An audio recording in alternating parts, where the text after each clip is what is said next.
Okay, this is the Holy Grail of Wisdom Quotes by me, P. Rogers, alphabetical order. We're doing Malcolm Muggeridge. Malcolm Muggeridge is someone you should know about. He was a BBC correspondent, journalist, writer for England. And he initially was kind of agnostic atheist when he was younger, and he went to see the Soviet Union. And at that time, the Soviet Union had put out all this propaganda that it was a new wonderful thing. Okay, and he went there and he saw the truth and he was shocked by it. And he realized other reporters didn't want people to know the truth because if they told the truth about it, they would lose access to things both in England and in Soviet Union where they were. But what they found was just mass murder on a giant scale. Okay, it was basically intentional starvation of the people in Russia and Ukraine. It was brutal and it was awful. What people don't understand is this is not by accident. The communists hate the Russians. They hate the Christians. What they want is slavery.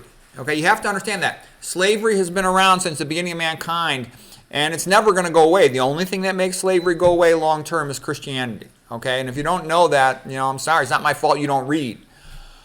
Okay, so anyways, I'm going to tell you some things about Muggeridge that are rather interesting.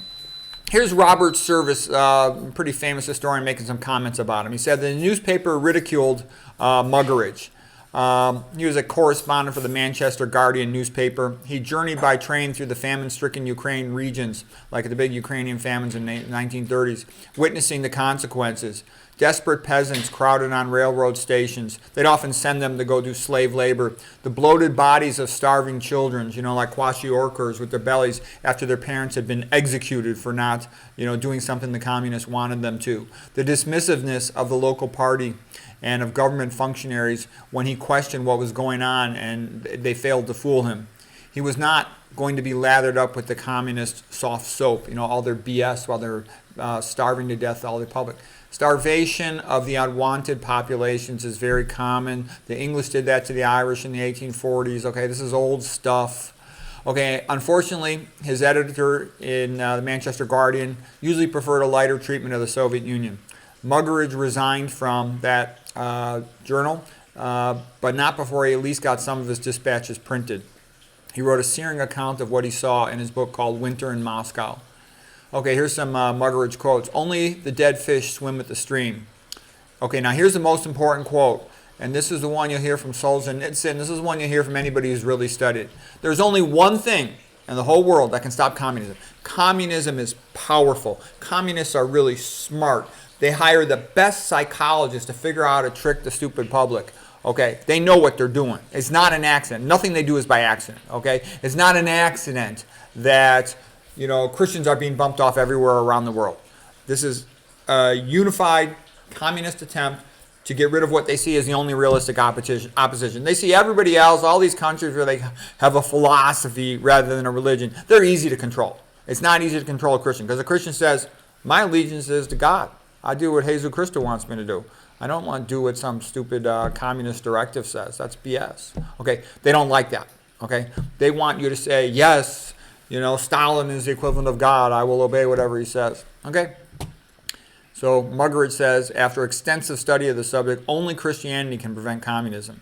I realize that you don't want to know what is going on in Russia or let your readers know. This is a letter that he wrote to the Manchester Guardian. There were soldiers everywhere. This is when he's in Russia. And they were well fed. And the civilian population was obviously starving.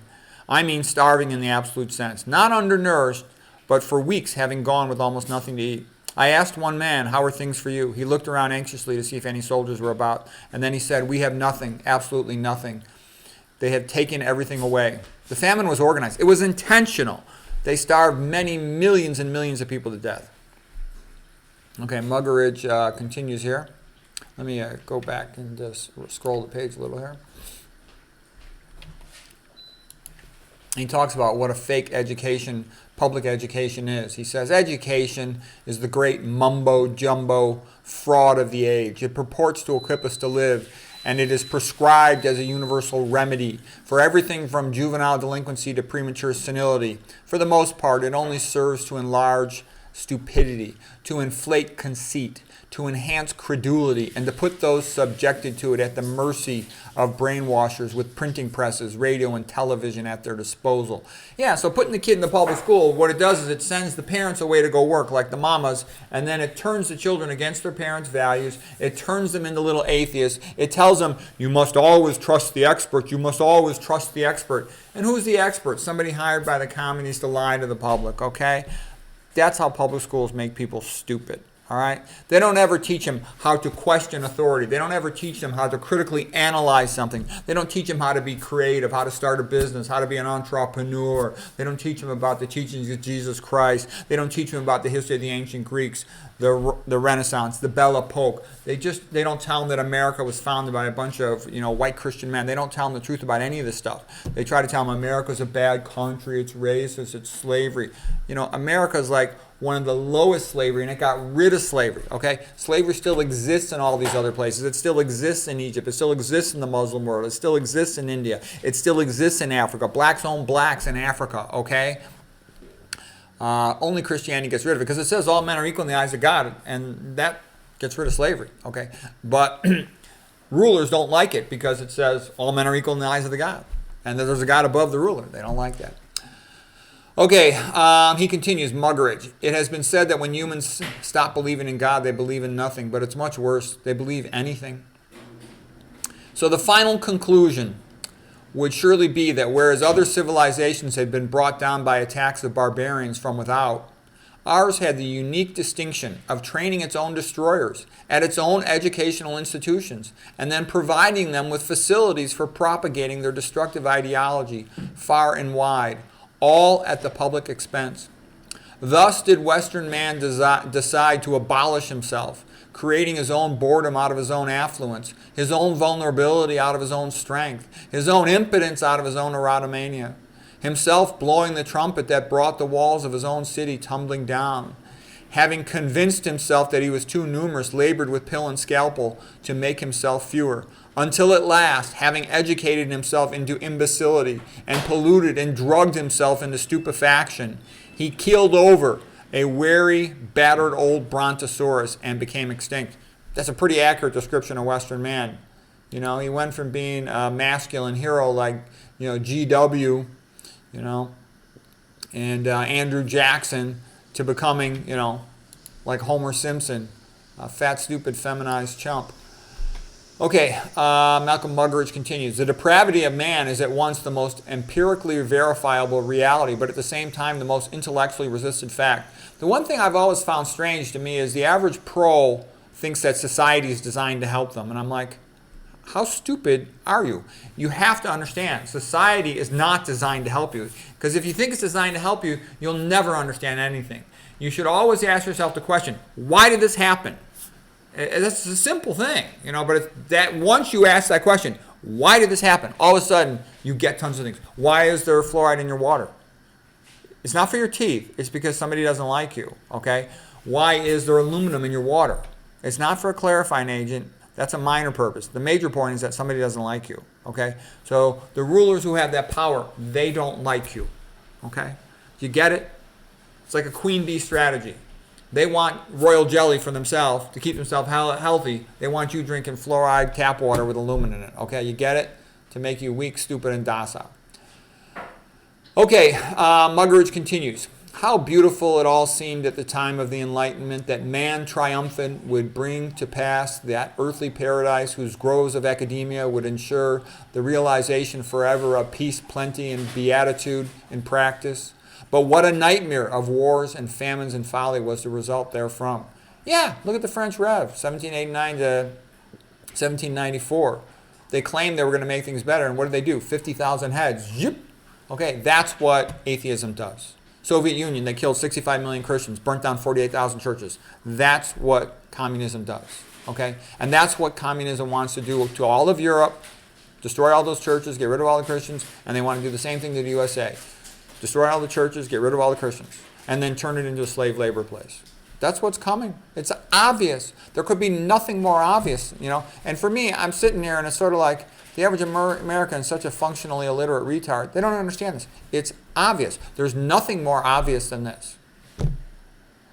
But, here I am, shadow banned. Maybe 20 people will see this video, but it's the truth. Okay, Muggeridge continues. I myself am convinced that the theory of evolution, especially to the extent which it is applied, will be one of the greatest jokes in all of history, the history books of the future. Posterity will marvel that so very flimsy and dubious a hypothesis could be accepted with the incredible credulity that it has. Yeah, Darwinism has a small truth in it, and it is correct for microevolution, like the variety of dogs, the variety of horses.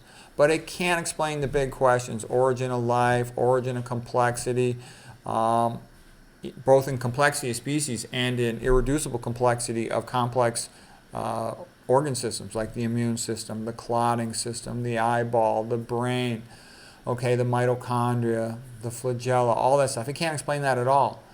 And that really matters. Okay, so they try to pretend it's a religious thing. No, it's not. It's just a small scientific thing. I mean, it's useful scientifically. It is for some things. But it's been used to trick people that it's like a religion, that atheism is a valid construct. And it's not. When you understand something about biology, atheism is ridiculous, the complexity of it. Okay. Malcolm Muggeridge continues. Could Jesus have passed a modern exam in theology? Yeah, the church is taken over by these pedophile homo idiots, and they're destroying the church, and then the good men aren't allowed in. So it's kind of sad. Whereas the communists, they want the smartest, best men. They got all these brilliant people running their show, okay? Whereas Christianity, it's like you got these dipshit, pedophile, alcoholic, low IQ scumbags preaching in the churches. And then the good men aren't welcome, okay? And then you wonder why the church is going down like that, and the 503 exemption rule. So nothing good's allowed to happen in church, okay? So it just becomes a place where women take their children, okay? And the church will not allow good men in church, okay? You got a few decent Protestant preachers, but Protestantism, by definition is pretty screwed. It doesn't allow all the good things Catholicism allows, all the beautiful art. Well, it has a little art here and there, and it has a little bit of music. But you look at their churches, they just stink. They're so austere. Without the saints and Mary and all the saint feast days, how are you going to have a happy community? You're not. And then you allow the secular rulers to take over. So Protestantism, it just can't really get going. Anyways, what are you going to do? Malcolm, as man alone, Jesus could not have saved us. As God alone, he would not. Incarnate, he could and he did. So anyways, that's Malcolm Muggeridge. He's worth knowing about.